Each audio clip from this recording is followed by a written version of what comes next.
All right, today we're checking out a 30 caliber Gauntlet SL, which stands for side lever. The Gauntlet has always been one of the best PCP rifles around, but it was a bolt action. Now it's a side lever. So I'll give you a close look at this bad boy, tell you everything you need to know. But first, let's get this party started at a very special 34 yards away. I'd like to thank Pyramid Air for sending this G2 over for review today. For more information, you can go check them out. The Gauntlet 2 SL, or side lever, PCP air rod 2 caliber, 25 caliber, or 30 caliber. I'm set up down there. It's hard to see. Shooting right here, we got all that going on. But then directly behind me, although you may see buildings and cars in the shot, this is where we're actually shooting. This is the backstop right here. And it's 2 rows of giant trees. I think it's about 8 feet high. So that's the backstop. We're shooting straight against this. This right here was me getting perfectly sighted in for the JSB. But first, check out one of the first 5 shots out of the gun. 1 shot sight in. Through the same hole. Through the same hole again. Getting to come over maybe 1 click. Now I am getting just a little bit ahead of myself. Before I got to this point, I ran the 44 grain and the 50 grain pellets to the chronograph and discovered this. Holy crap. Alright you guys, that's a little too fast, so I guess we're going to be shooting the 50s. I'm not even going to test the other ones because that's kind of loud. But we just know that those are going too fast. This thing's tuned to shoot the heavies, baby. Dang, that is some power right there. You guys, holy crap. 913, that's what those things like. These heavy pellets can go 920 or even 950. It wasn't until after I was done shooting this entire video, editing it, and even uploading it, that I realized that the G2 SL30 has a hammer spring tension adjuster. So you simply adjust that screw that's in the very back of the gun, one way or the other, and it's going to increase or decrease your velocity. So I should have tuned this Gauntlet right away to 890 feet per second, but I didn't. It still shot pretty okay though, but just know that when you're watching, especially the 50-yard groups, this gun will shoot dime-sized groups with probably all the ammo once it's tuned to between 870 and 890 feet per second.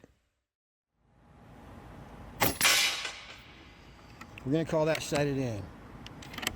Aim small, miss small. I blinked on that one, I'm not sure why. There it is.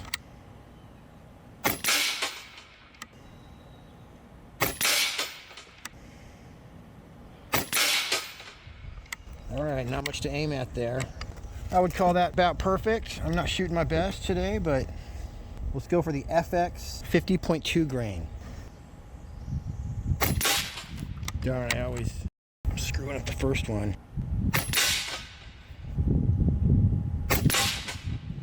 Alright, let me just click over a teeny bit.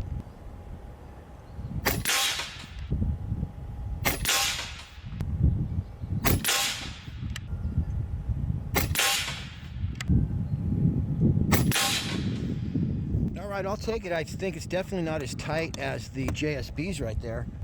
But we did have a slight breeze kick up. 45 grain AEA. See what they do at 950 feet per second.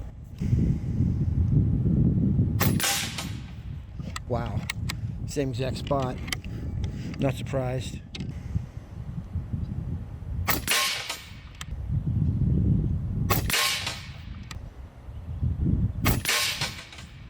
You guys, AEA pellets are just better than anything else out there. So this is our official pellet now, traveling 950 feet per second. Now I'll do a group right here, another one.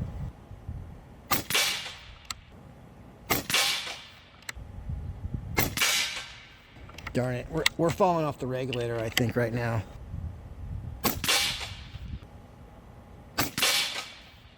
Do an extra one for 6. Boy, that's fun right there. Let me fill back up. We'll do one more. with these. Well, you know what? This is my last can of AEA, so I better not waste them. We'll stretch it out to 50 for the next group. When people ask me what's a good first PCP, or what's the best value in PCP, or what should I get for a PCP rifle, there's a few that I always name off. I say either the Avenge X, which I used to say Avenger, but now I say the Avenge X, or a Gauntlet. And I've been saying this back since we had the Gauntlet 1, then the Gauntlet 2 came out, and I would recommend that. And now I also throw in there the Notos. So those are all PCPs that are under $500 that perform awesome. All you need, really. So the 30 caliber G2 might be the best of all. It's extremely accurate, it's extremely powerful, and now thanks to that side lever, it's going to be extremely smooth. Here's some hardcore stats. It has a 24 cubic inch removable air cylinder, precision tactical synthetic stock, and in 30 caliber, it's OD green. In 22 and 25 caliber, it's flat dark earth. Aircraft grade aluminum receiver. It operates on 310 bar fill or 4,500 psi. This gun is regulated, and in 22 caliber, the regulator is set at 1900 psi. 25 caliber, it's set at 2100 psi, and the 30 caliber regulator is set at 2800 psi. Just a rough idea, that's going to push your 25 caliber pellets out of the box at 1075 feet per second. Your 25 caliber will be flying 980 feet per second, and it'll be pushing a 30 caliber at 1000 feet per second. There's a note on here as well that it shoots the heavier 50.15 grain 30 calibers at 950 feet per second. That's 33 foot-pounds in 22, 51 foot-pounds in 25, and 99 foot-pounds in 30 caliber. Your magazine's going to hold 10 rounds of 22, 8 rounds of 25, and 7 rounds in 30 caliber. Your shot count, you're going to be looking at 70 plus shots in 22 caliber, 50 plus shots in 25, and 25 shots in 30 caliber.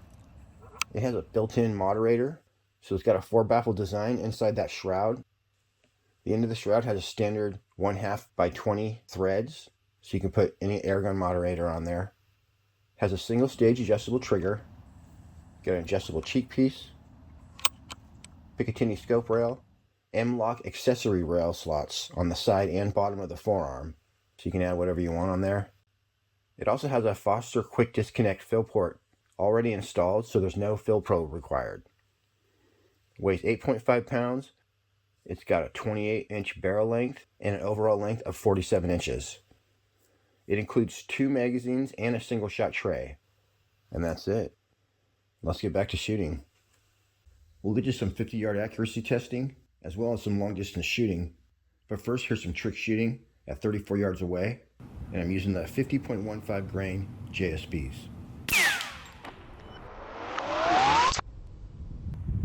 There's no hats allowed. I was aiming high just in case my first shot did something funny. I didn't want to ruin the whole segment. But normally a hit like that would look something like this. That's what we love. That's why we're shooting coins.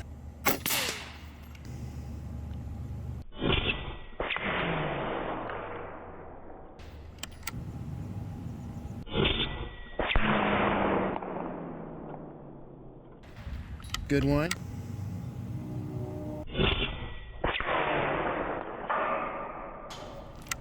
Now for the good stuff. Oh, no way!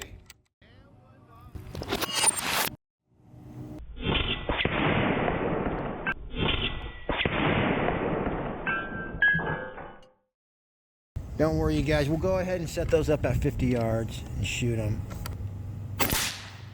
Oh, that was quite a smack. Oh, we're going to have to find that one. It's going to have a huge dent in it. Wow, look, did you guys see that way back there? Want me to hit it again? I'm not taking my eye off of it. It's right there.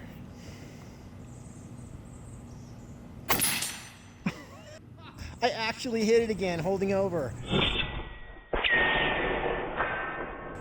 Because I held over the exact same as I do with my Scout. Right where he landed.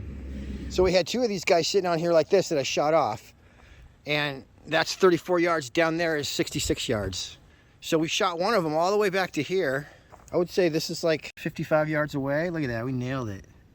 And then if we go all the way back, that one that I shot twice, it flew all the way back here, and it must have just bounced off the back here. Or no, I can't remember. I think it bounced on the ground and it ended up right here. And I shot it again and it ended up here. So let's take it. Oh man, there's a first one and it's still got the pellets stuck in there. Oh, that is sweet. There it is. Wow, I wonder if we nailed it 2 times in the same spot. Freaking good shooting, Gauntlet 2, SL. That's your real name. 50 yards away. Nailed it. All right, we got the nifty 51.2 FX pellets.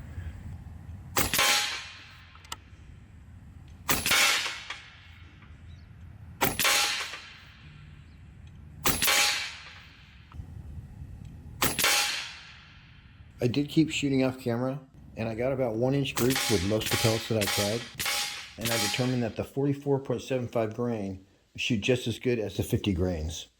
So here I am still at 50 yards, and I determined that these were the 3 most accurate 44 grain pellets. Here's a sample. All right, we're at 50 yards. Let's start off with the 50.2 grain FX.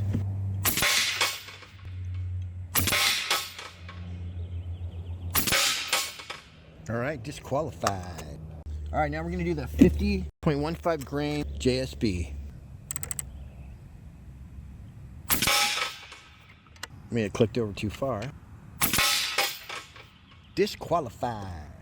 All right, now let's go with the 44.8 grain FX pellets.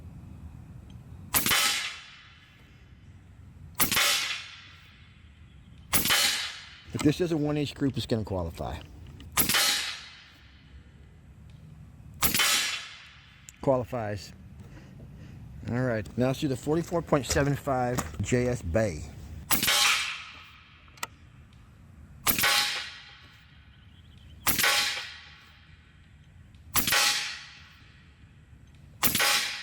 I kind of slipped on that one, but that is definitely good. Let's try the atomic.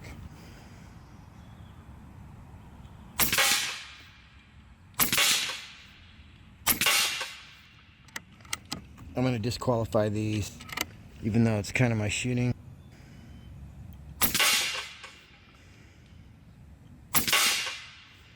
That might be my shooting. Let me sight down.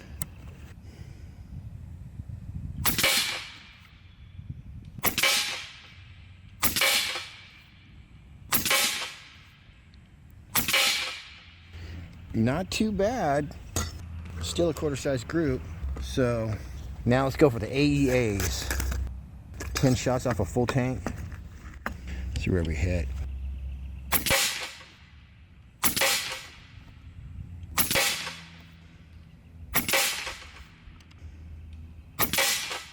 Look at that, you guys. Basically same hole in it at 50 yards with these AEAs. Always the best. They always do the best out of all the pellets. I'm going to do an official group, then we're going to go ahead and hit some of those guys.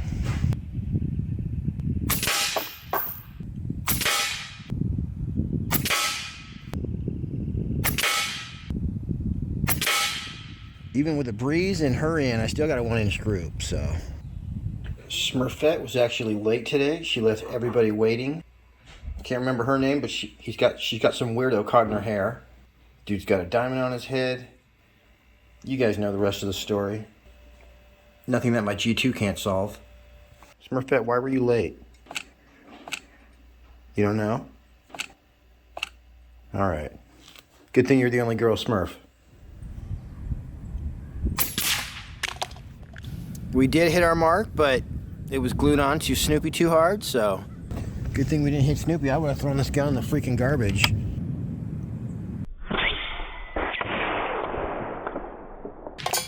What the f? Alright, I'm only going to be able to hit one of these. So, I will go for this one.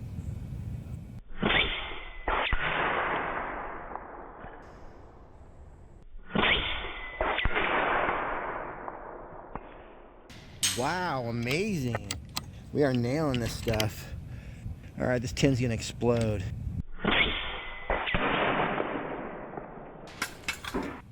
Had some confetti in it. Wow. Perfect hit.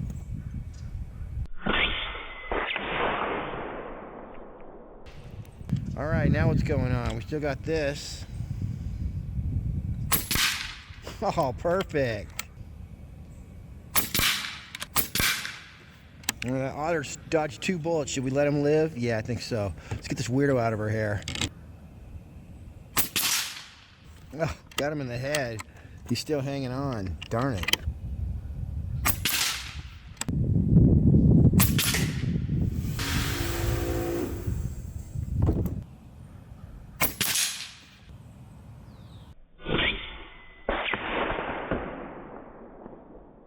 There we go. And 1 more for my otter. Yeah. Anyone else need like a headshot or anything? Bob the Builder? There we go. Got a tiny head. Let's see if we can get it.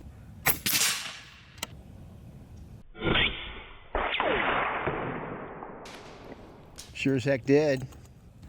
Is that Bob's arm right there? Sure is. Let's take care of that before we leave. Oh my gosh, we shot part of the glue off. I think we got it, but he was just too stuck on there. So I'm wondering why they didn't tune the G2 SL30 to shoot 870 to 890 feet per second. Now I kind of wish that I hadn't shot Bob's other arm off, but you know, I wasn't expecting to find his head fully intact. I'm guessing that they wanted to give you the option to shoot heavier ammo, therefore putting more foot-pounds on target. Do you think Bob will be able to have a successful career in carpentry with 1 hand? You don't know. Okay. So I'm guessing there might be some slugs, obviously heavier than pellets, that will shoot well out of this gun. But if you want to know the answer to a question like that, simply go on airgunnation.com and you just ask the guys on there, hey, does the SL30 shoot slugs? If so, what slugs? And can I see some groups? And you'll get a response within minutes. It's one of the most active and thorough forums that I've ever been on, to where when I go on a forum for one of my other hobbies, you ask a question and it takes 3 or 4 days, or you may never get an answer. Airgun Nation, you're going to have an answer to your question within minutes, guaranteed. It's also a place that you can buy and sell your air guns. So if you want to buy an SL30, try it out, sell it for almost what you paid for it, you know, within reason, and then put that money towards another gun. That's basically how I start Airgun Channel. All right, everybody. Till next week, happy shooting. We'll see you on the next one.